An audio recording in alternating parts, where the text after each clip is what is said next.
ओम नमः शिवाय। हर हर महादेव। जैसा कि आप सब भक्तों को पता है कि हम सावन के महीने में शिव पुराण की गाथा की व्याख्या कर रहे हैं।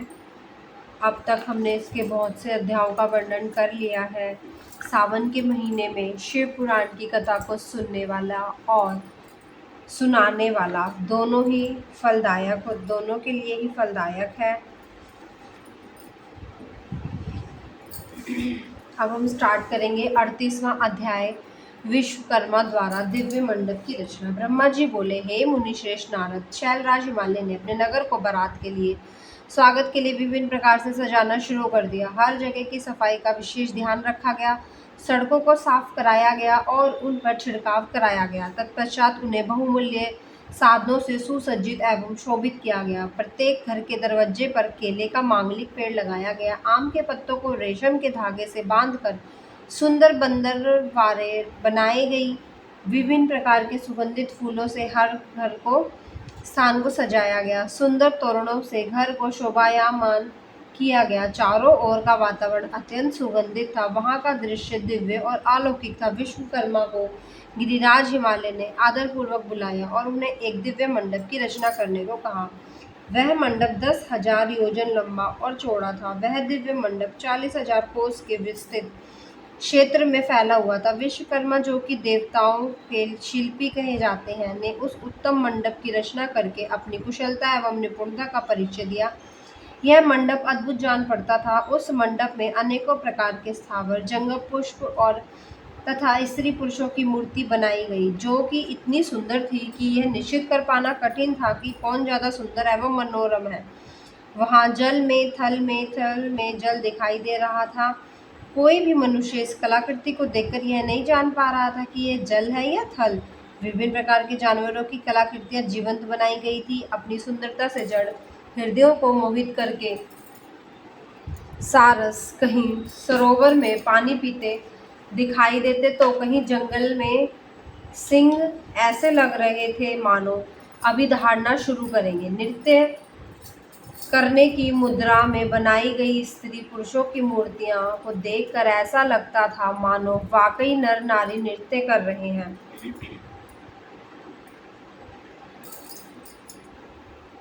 द्वार पर खड़े द्वारपालों हाथों में आप धनुष बाण लेकर ऐसे खड़े थे जैसे सचमुच अभी बाणों की वर्षा शुरू कर देंगे। इस प्रकार सभी कृत्रिम वस्तुएं बहुत ही सुंदर और मनोहर लग रही थी, कि जो कि बिल्कुल जीवंत लगती थी। द्वार के मध्य में देवी महालक्ष्मी की सुंदर मूर्ति की स्थापना की गई थी, जिन्हें देखकर ऐसा प्रतीत होता था मानो क्षीर सागर से निकलकर सदैव साक्षात लक्ष्मी देवी वहां आ गई हों। वे सभी शुभ लक्षणों से युक्त दिखाई दे रही थी। मंडप में विभिन्न स्थानों पर हाथियों की कलाकृतियां भी बनाई गई थी। कई स्थानों पर घुड़सवारों द्वारा सहित खड़े थे तो कहीं सुंदर भव्य अद्भुत दिव्य रथ जिन पर सफेद अश्व जुते हुए थे। मंडप के मुख्य द्वार पर नंदीश्वर, जो कि शिवजी की सवारी की मूर्ति बनाई गई थी, जो कि स्फटिक मणि के समान चमक रही थी। उसके ऊपर दिव्य पुष्पक विमान की रचना की गई थी, जिसे पल्लवों और सफेद चामरों ने सजाया था। विश्वकर्मा द्वारा समस्त देवताओं की भी प्रतिमूर्ति की रचना की गई थी, जो कि हूबहू वास्तविक देवताओं जैसी ही लगती थी। क्षीर सागर में निवास करने वाले श्री हरि विष्णु एवं उनके गरुड़ की रचना भी उस मंडप में की गई थी, जिसका स्वरूप साक्षात विष्णु जी जैसा ही था। इसी प्रकार विश्वकर्मा द्वारा जगत के सृष्टिकर्ता ब्रह्मा की भी प्रतिमा और उनके पुत्रों और वेदों सहित बनाई गई थी। साथ ही प्रतिमा वैदिक सूक्तों का पाठ कराती हुई दिखाई थी। स्वर्ग के राजा देवेंद्र और इंद्र एवं उनके वाहन ऐरावती हाथी की भी मूर्तियां भी जीवंत थी। इस प्रकार विश्वकर्मा द्वारा बनाई गई सभी कलाकृतियां कला का अद्भुत नमूना थी, जो कि दिव्य एवं मनोरम थी, जिन्हें देखकर यह जान पाना अत्यंत मुश्किल ही नहीं नामुमकिन था कि वे असली है या फिर नकली। देवताओं के शिल्पी विश्वकर्मा द्वारा रचित यह दिव्य मंडप आश्चर्यों से युक्त एवं सभी को मोहित करने वाला था। तत्पश्चात शैलराज हिमालय की आज्ञा के अनुसार विश्वकर्मा ने देवताओं के रहने के लिए कृत्रिम लोकों का निर्माण किया जो कि अद्भुत थे। साथ ही उनके बैठने के लिए दिव्य सिंहासनों की भी रचना की। ब्रह्मा जी के रहने के लिए विश्वकर्मा ने सत्यलोक की रचना की जो कि दीप्ति से प्रकाशित हो रहा था। तत्पश्चात श्री हरि विष्णु ने वैकुंठ का निर्माण किया। देवराज इंद्र के लिए समस्त ऐश्वर्य से संपन्न दिव्य स्वर्गलोक की रचना की। अन्य देवताओं के लिए भी सुंदर एवं अद्भुत भवनों की रचना की। देवताओं के शिल्पी विश्वकर्मा ने पलक झपकते ही उस अद्भुत कार्य को मूर्त रूप दे दिया। सभी देवताओं के रहने हेतु उस दिव्य लोकों में जैसे कृत्रिम लोकों का निर्माण करने के पश्चात विश्वकर्मा ने भक्त वत्सल भगवान शिव के ठहरने हेतु एक सुंदर मनोरम एवं अद्भुत घर का निर्माण किया। यह भवन भगवान शिव के कैलाश स्थित धाम के अनुरूप ही था। वहाँ शिव चिन्ह शोभा पाता था। यहाँ भवन परम उज्जवल दिव्य प्रभापुंज से सुभाषित उत्तम और अद्भुत था। इस भवन ने की सभी ने प्रशंसा की। यहाँ तक कि स्वयं भगवान शिव भी उसे देखकर आश्चर्यचकित हो गए और विश्वकर्मा की इन रचनाओं को उन्होंने बहुत सराहा। विश्वकर्मा की यह रचना अद्भुत थी। इस प्रकार जब सुंदर और दिव्य मनोरम मंडप की रचना हो गई तो सभी देवताओं के ठहरने के लिए यथा योग्य लोकों का निर्माण कर दिया गया। तो शैलराज हिमालय ने विश्वकर्मा की बहुत बहुत धन्यवाद दिया। तत्पश्चात हिमालय प्रसन्नता पूर्वक भगवान शिव के शुभ आगमन की प्रतीक्षा करने लगे। हे नारद, इस प्रकार मैंने सारा वृतांत तुम्हें सुना दिया। अब आप और क्या सुनना चाहते हैं? 39वां अध्याय शिव जी का देवताओं को निमंत्रण। नारद जी बोले, हे महाप्राग, हे विधाता, आपको नमस्कार है। आपने अपने श्री मुख से मुझे अमृत के समान दिव्य और अलौकिक कथा को सुनाया है। अब मैं भगवान चंद्रमौली के मंगलमय वैवाहिक जीवन का सार सुनना चाहता हूँ जो कि समस्त पापों का नाश करने वाला है। भगवान कृपया कर मुझे ये बताइए कि जब शैलराज हिमालय द्वारा भेजी गई लगन पत्रिका महादेव जी को प्राप्त हुई तो महादेव जी ने क्या किया? प्रभु, इस अमृत कथा को सुनाने की कृपा करें। ब्रह्मा जी बोले, हे मुनिश्रेष्ठ नारद, लगन पत्रिका को पाकर भगवान शिव के मन में बहुत हर्ष का अनुभव हुआ। लगन पत्रिका लेकर आए शैलराज ने बंधु बांधवों का उन्होंने यथा योग्य आदर सत्कार किया। तत्पश्चात उन्होंने उस लगन पत्रिका को पढ़कर स्वीकार किया और पत्रिका लेकर आए हुए लोगों को आदर सम्मान से विदा किया। तब शिव जी प्रसन्नता पूर्वक सप्तऋषि से बोले कि हे मुनियों, आपने मेरे लिए इस शुभ कार्य का प्रतिपादन किया है। मैंने इस विवाह हेतु अपनी स्वीकृति प्रदान कर दी, अतः आप मेरे इस विवाह में सादर आमंत्रित है। भगवान शिव के शुभ वचन सुनकर ऋषिगण बहुत प्रसन्न हुए और उनके आदरपूर्वक प्रणाम करके अपने धाम को चले गए। जब ऋषिगण कैलाश पर्वत से चले गए तो भक्त वत्सल भगवान शिव ने तुम्हारा स्मरण किया।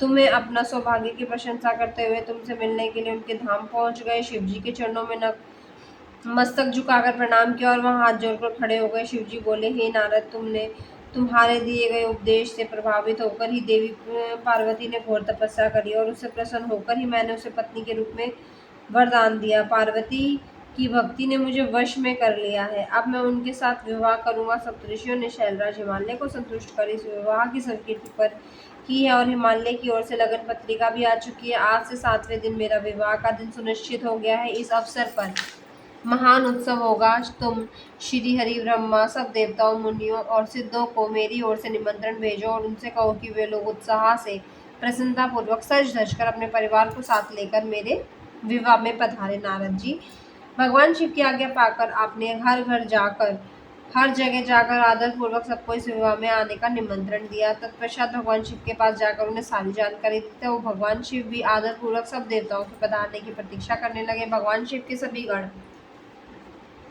संपूर्ण दिशाओं में नाचने गाने लगे। सभी और उत्सव होने लगा। निमंत्रण पाकर अति प्रसन्नता से सज धज कर श्री भगवान श्री हरि विष्णु भी श्री लक्ष्मी और अपने दल बल के लेकर कैलाश पर पहुंचे। वहां पधार कर उन्होंने भक्ति भाव से भगवान शिव को प्रणाम किया और प्रभु की आज्ञा लेकर अपना स्थान ग्रहण किया। तत्पश्चात मैं भी सप्तनिको अपने पुत्रों सहित भगवान शिव के विवाह में सम्मिलित होने के लिए पहुंचा। भगवान शिव को प्रणाम करके मैंने भी अपना आसन ग्रहण किया। इसी प्रकार देवता इंद्र देवराज आदि सभी भी अपने अपने गणों और परिवारों के साथ सुंदर वस्त्र बहुमूल्य आभूषणों से शोभायान होकर पहुंच गए। सिद्ध चारण गंधर्व ऋषि मुनि सब सहर्ष विवाह में सम्मिलित होने के लिए कैलाश पर पहुंच गए। अप्सराएं नृत्य करने लगी और देवनारियां गीत गाने लगी। त्रिलोकीनाथ भगवान शिव ने स्वयं आगे बढ़कर सभी अतिथियों का आदर सत्कार किया। उस समय कैलाश पर्वत पर बहुत अनोखा और महान उत्सव होने लगा। सभी देवगण हर कार्य को कुशलता के साथ संपन्न कर रहे थे, मानो उनका अपना ही कार्य हो। प्रसन्नता पूर्वक सातों मात्र काएं शिवजी को आभूषण पहनाने लगी। लोकाचार रीतियों करके शिवजी भी की आज्ञा से विष्णु जी आदि सभी देवता वर यात्रा अर्थात बारात ले जाने के लिए तैयारी करने लगे। सातों माताएं ने भगवान शिव का श्रृंगार किया। उनके मस्तक पर तीसरा नेत्र का मुकुट बनाया, चंद्रकला का तिलक लगाया। उसके गले में दोनों सांपों को उन्होंने और ऊंचा कर लिया और वे इस प्रकार प्रतीत होने लगे मानो सुंदर कुंडल हो।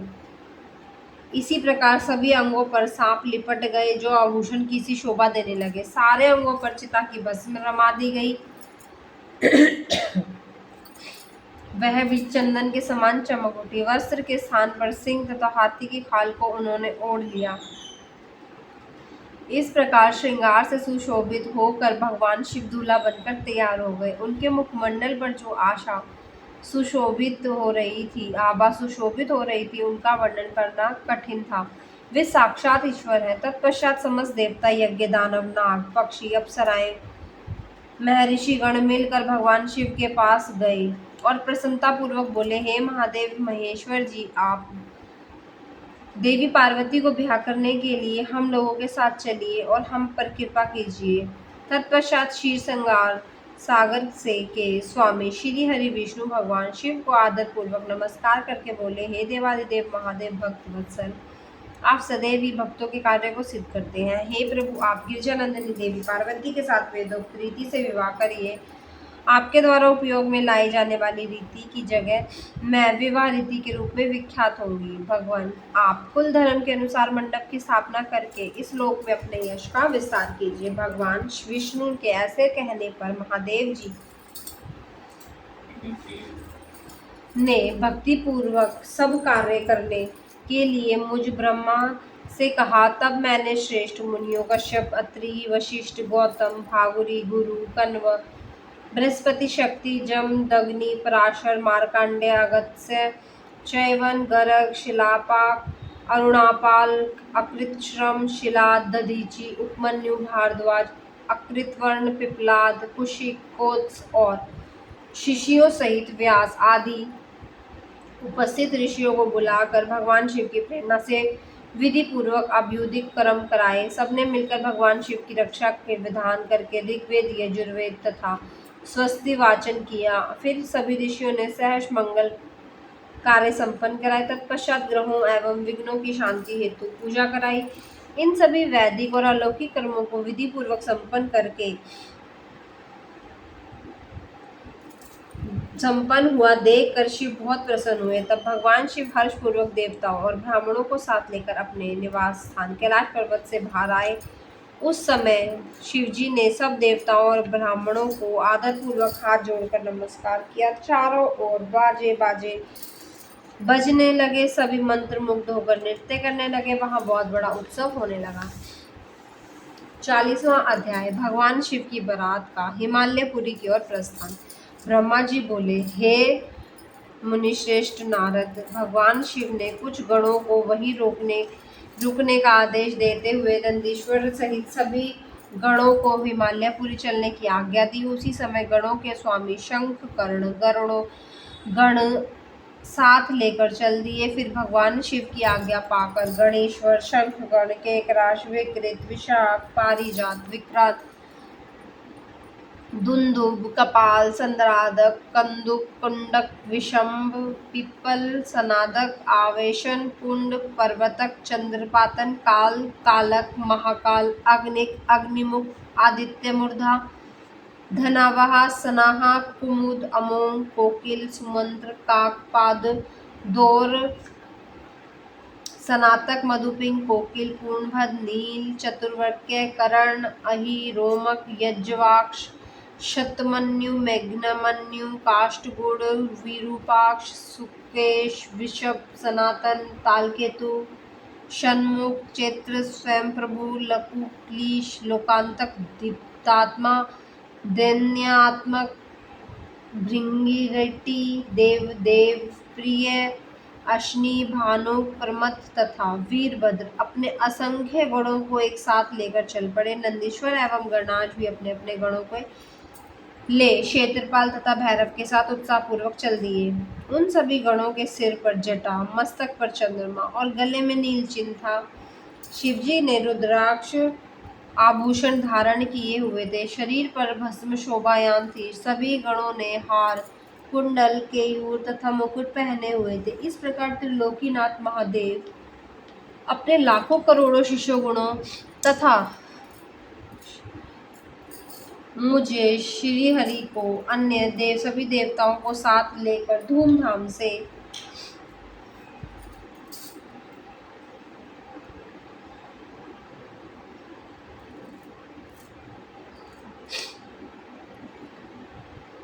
जी पार्वती जी को बिहारने के लिए चल दिए। इस प्रकार चंडी देवी महादेव जी की बहन बनकर खूब नृत्य करती हुई उस बारात के साथ हो चली। चंडी देवी ने सांपों को आभूषणों की तरह पहना हुआ था। वे प्रेत पर बैठी हुई थी और जिनके मस्तक पर सोने से भी भरा कलश था, जो कि दिव्य प्रभापुंज सा प्रकाशित हो रहा था। उनकी यह मुद्रा देखकर शत्रु डर के मारे कांप रहे थे। करोड़ों भूत प्रेत उस बारात की शोभा बढ़ा रहे थे। चारों दिशाओं में डमरुओं, भैरियों और शंखों के स्वर गूंज रहे थे। उनकी ध्वनि मंगलकारी थी, जो विघ्नों को दूर करने वाली थी। श्री हरि विष्णु सभी देवताओं और शिवगणों के बीच अपने गरुड़ वाहन पर बैठकर चल रहे थे। उनके सिर के ऊपर सोने का छत्र था। चमर डुलाए जा रहे थे और मैं भी वेदों, शास्त्रों, पुराणों, आगमों, सनकादिक महासिद्धियों, प्रजापतियों, पुत्रों तथा अन्य परिजनों के साथ शोभायमान होकर चल रहा था। स्वर्ग के राजा इंद्र भी ऐरावत हाथी पर आभूषणों से सज धज कर बारात की शोभा में चार चांद लगा रहे थे। भक्तवत्सल भगवान शिव की बारात में अनेक ऋषि मुनि साधु संत भी अपने दिव्य तेज से प्रकाशित होकर चल रहे थे। देवादिदेव महादेव जी का शुभ विवाह देखने के लिए शाकनी, यातुधान, बेताल, ब्रह्म, राक्षस, भूत, प्रेत, पिशाच, प्रथम आदि गण, तुमरू, नारद, हाहा और हूहू आदि श्रेष्ठ गंधर्व और किन्नर भी प्रसन्न मन से नाचते गाते उनके साथ हो लिए। इस विवाह में शामिल होने वाली में स्त्रियां भी पीछे नहीं थी। सभी जगत माताएं, देव कन्याएं, गायत्री, सावित्री, लक्ष्मी और सभी देवांगनाएं और देव पत्नियां और देव माताएं भी खुशी खुशी शंकर जी के विवाह में सम्मिलित होकर बारात के साथ होली। वेद शास्त्र सिद्ध और महर्षि जिसे धर्म का स्वरूप मानते हैं, जो स्फटिक के समान श्वेत व उज्जवल है, वह सुंदर बैल नंदी भगवान शिव का वाहन है। शिव जी नंदी पर आरूढ़ होकर उसकी शोभा बढ़ाते हैं। भगवान शिव की यह छवि बड़ी मनोहारी है। वे सज धज कर समस्त देवताओं, ऋषि मुनियों, शिवगणों, भूत प्रेतों, माताओं के सानिध्य में अपनी विशाल बारात के साथ अपनी प्राण वल्लभा देवी पार्वती का पाणी ग्रहण करने के लिए सानंद होकर अपने ससुर गिरिराज हिमालय की नगरी की ओर पग बढ़ा रहे थे। वे सब मदमस्त होकर नाचते गाते हुए हिमाचल के विभिन्न तरफ भवन की ओर बढ़ते जा रहे थे। हिमालय की तरफ बढ़ते हुए उनके ऊपर आकाश से पुष्पों की वर्षा हो रही थी। बारात का वह दृश्य बहुत ही मनोहारी लग रहा था। चारों दिशाओं में शहनाई बज रही थी, मंगल गान गूंज रहे थे। उस बारात का अनुपम दृश्य सभी पापों का नाश करने वाला था तथा सच्ची आत्मिक शांति प्रदान करने वाला था। 41वां अध्याय मंडप वर्णन व देवताओं का भय। ब्रह्मा जी बोले, हे मुनि श्रेष्ठ नारद, तुम भी भगवान शिव की बारात में स्वयं शामिल हो। भगवान शिव ने श्री हरि विष्णु से सलाह करके सबसे पहले तुमको हिमालय के पास भेजा। वहां पहुंचकर तुमने विश्वकर्मा के बनाए दिव्य और अनोखे मंडप को देखा तो बहुत आश्चर्यचकित रह गए। विश्वकर्मा द्वारा बनाई गई विष्णु ब्रह्मा समस्त देवताओं की मूर्तियों को देखकर यह कह पाना कठिन था कि यह असली है या नकली। वे रत्नों से जड़े हुए लाखों कलश रखे थे। बड़े बड़े केलों के खंभों पर मंडप सजा हुआ था। तुम्हें वहां आया देखकर शैलराज हिमालय ने तुमसे पूछा, देवर्षि, क्या भगवान शिव के साथ बारात में आ गए हैं? तब तुम्हें साथ लेकर हिमालय के पुत्र मैनाक आदि तुम्हारे साथ बारात की आगमनी के लिए आए। तब मैंने और विष्णु जी ने तुमसे वहाँ के समाचार के बारे में पूछा। हमने तुमसे यह भी पूछा कि शैलराज हिमालय अपनी पुत्री पार्वती का विवाह भगवान शिव करे करने के इच्छुक हैं या नहीं। कहीं उन्होंने इरादा तो नहीं बदल लिया। यह प्रश्न सुनकर अब मुझे विष्णु जी और देवराज इंद्र को एकांत स्थान पर ले गए और वहां जाकर तुमने वहां के बारे में बताना शुरू करा। तो मैंने कहा कि देवताओं, शैलराज हिमालय ने शिल्पी विश्वकर्मा से ऐसे मंडप की रचना करवाई है जिसमें आप देवी देवताओं के जीते जागते चित्र लगे हुए हैं। उन्हें देखकर तो मैं अपनी सुध-बुद्धि खो बैठा। इसे देखकर मुझे लगता है कि गिरिराज आप सब लोगों को मोहित करना चाहते हैं। यह सुनकर देवराज इंद्र भय के मारे कांपने लगे और बोले, हे लक्ष्मीपति विष्णु, मैंने त्वष्टा के पुत्र को मार दिया था। कहीं उसका बदला लेने के लिए तो मुझ पर विपत्ति ना आ जाए। मुझे संदेह हो रहा है कहीं वे हमें वहां जाकर मारा ना जाऊं। तब इंद्र के वचन सुनकर श्री हरि बोले, इंद्र, मुझे लगता है कि वह मूर्ख हिमालय हमसे बदला लेना चाहता है, क्योंकि मेरी आज्ञा से ही तुमने पर्वत के पंखों को काट दिया था। शायद ये बात आज तक उन्हें याद है, पर और वे हम सब पर विजयी पाना चाहते हैं। परंतु हमें डरना नहीं चाहिए, क्योंकि हमारे साथ तो स्वयं महादेव है।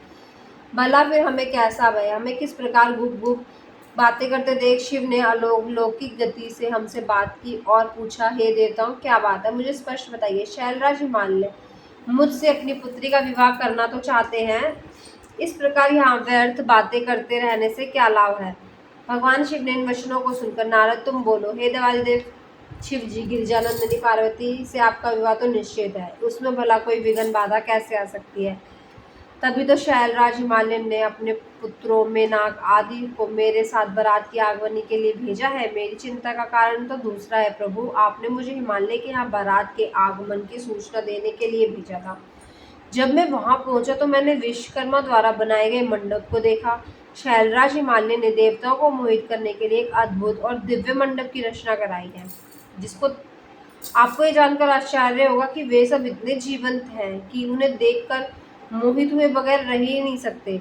उन चित्रों को देखकर ऐसा महसूस होता है कि वे सब अभी बोल पड़ेंगे। प्रभु, उस मंडप में श्री हरि, ब्रह्मा जी, देवराज इंद्र, सभी देवताएं, ऋषि मुनियों सहित अनेक जानवर, पशु पक्षियों के सुंदर व लुभावने चित्र बनाए गए हैं। यही नहीं, मंडप में आपकी और मेरी भी प्रतिमूर्ति बनी है, जिन्हें देखकर मुझे ऐसा लग रहा था कि आप सब लोग यहाँ ना होकर वहीं हिमालय नगरी में ही पहुंच गए हैं। नारद, तुम्हारी बातें सुनकर शिव मुस्कुराए और बोले, देवताओं, आप सभी को भय की आवश्यकता को नहीं है। शैलराज हिमालय पुत्री पार्वती हमें समर्पित कर रहे हैं, इसके लिए उनकी माया हमारा क्या बिगाड़ सकती है। आप भले अपने भय को त्याग कर हिमालय नगरी की ओर प्रस्थान कीजिए। भगवान शिव की आज्ञा पाकर सभी बराती भय मुक्त होकर उत्साह और प्रसन्नता के साथ नाचने गाते शिवजी बरात में चल दिए। शैलराज हिमालय के पुत्र मैनाक आगे आगे चल रहे थे और बाकी सभी उनका अनुसरण करते पीछे पीछे चल रहे थे। इस प्रकार बारात हिमालयपुरी जा पहुंची। 42वां अध्याय, बारात की आगमनी और अभिनंदन। ब्रह्मा जी बोले,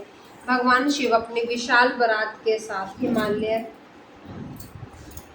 पुत्री को पीछे चलकर हिमालय नगरी पहुंच गए। जब गिरिराज हिमालय ने उनके आगमन का समाचार सुना तो प्रसन्नता पूर्वक भक्ति से ओतप्रोत होकर भगवान शिव के दर्शनों के लिए स्वयं आए। हिमालय का हृदय प्रेम की अधिकता के कारण द्रवित हो उठा था और वे अपने भाग्य को सराह रहे थे। हिमालय को अपने साथी पर्वतों को साथ लेकर बारात की आगमनी के लिए पहुंचे। भगवान शंकर की बारात देखकर शैलराज हिमालय ने आश्चर्यचकित रह गए। तत्पश्चात देवता और पर्वत प्रसन्नता पूर्वक इस प्रकार एक दूसरे के गले लगे मानो पूर्व पश्चिम के समुद्रों का मिलन हो रहा हो। सभी अपने को धन्य मान रहे थे। इस प्रकार शैलराज महादेव जी के पास पहुंचे और दोनों हाथ जोड़कर उनको प्रणाम कर स्तुति करने लगे। सभी पर्वतों पर ब्राह्मणों ने भी शिव जी की वंदना की। शिव जी अपने वाहन पर बैल पर बैठे हुए थे। भगवान शिव आभूषणों से विभूषित थे तथा दिव्य प्रकाश से आलोकित थे। उनके लावण्य सारी दिशाएं प्रकाशित हो रही थी। भगवान शिव के मस्तक पर रत्नों से जड़ा हुआ मुकुट शोभा पा रहा था। उनके गले में और अन्य अंगों पर लिपटे सर्प उन्हें स्वरूप को अद्भुत शोभनीय बना रहे थे। उनकी अंग कांति दिव्य और अलौकिक थी। अनेक शिवगण हाथ में चंवर लेकर उनकी सेवा कर रहे थे। उन्हें बाएं भाग में भगवान श्री हरि विष्णु और दाएं भाग में स्वयं मैं था। समस्त देवता भगवान शिव की स्तुति कर रहे थे। नारद, जैसा तुम जानते ही हो, भगवान शिव परम ब्रह्म परमात्मा है। वे ही सबके ईश्वर हैं। वे ही इस जगत का कल्याण करते हैं और अपने भक्तों की सभी इच्छाओं को पूरा मनवांछित फल प्रदान करते हैं। वे ही सदा अपने भक्तों के अधीन रहते हैं। वे सच्चिदानंद स्वरूप और सर्वेक्षण हैं। उनके बाएं भाग में श्री हरि विष्णु गरुड़ पर बैठे थे तो दाएं भाग में ब्रह्मा स्थित था। हम तीनों के स्वरूप का एक साथ दर्शन कर गिरिजानंद आनंद मग्न हो गए। तत्पश्चात शैलराज ने शिव जी के पीछे तथा उनके पास खड़े होकर सभी देवताओं के सामने अपना मस्तक झुकाया और सभी को बारंबार प्रणाम किया। फिर भगवान शिव की आज्ञा को लेकर शैलराज हिमालय अपने निवास की ओर चल दिए और वहां जाकर उन्होंने सभी देवताओं, ऋषि मुनियों एवं अन्य बारातियों को ठहरने की उत्तम व्यवस्था की। हिमालय ने प्रसन्नता पूर्वक अपने पुत्रों को बुलाकर और कहा कि तुम सभी भगवान शिव के पास जाकर उनसे प्रार्थना करो कि वे स्वयं अतिशीघ्र यहाँ पधारे। मैं इन्हें अपने भाई बंधुओं से मिलवाना चाहता हूँ। तुम वहां जाकर कहो कि मैं उनकी प्रतीक्षा कर रहा हूँ। अपने पिता गिरिराज हिमालय की आज्ञा पाकर अपने पुत्रों की ओर उनके पुत्रों से ओर चल दिए। बारात के ठहरने की व्यवस्था की गई। वहां वे भगवान शिव के पास पहुंचे। प्रणाम करके अपने पिता की कही बात कही, शिव जी को अवगत कर दिया। तब भगवान शिव ने कहा कि तुम जाकर अपने पिता से कहो कि हम शीघ्र ही वहां पहुंच रहे हैं। शिव जी की आज्ञा लेकर हिमालय के पुत्र वापस चले गए। तत्पश्चात देवताओं ने तैयार होकर गिरिराज हिमालय के घर की ओर प्रस्थान किया। महादेव जी के साथ भगवान विष्णु और मैं ब्रह्मा शीघ्रता पूर्वक चलने लगे। तभी देवी पार्वती की माता देवी मैना ने त्रिलोकीनाथ भगवान शिव को देखने की इच्छा हुई थी, इसलिए देवी मैना ने तुमको संदेशा भेजकर अपने पास बुला लिया। भगवान शिव से प्रेरित होकर देवी मैना की हार्दिक इच्छा को पूरा करने के लिए आप वहां आ गए। अभी इस भाग में इतना ही। इससे आगे की कथा हम इससे अगले भाग में करेंगे। तब तक के लिए सभी शिव भक्तों को ओम नमः शिवाय और हर हर महादेव। हर हर महादेव।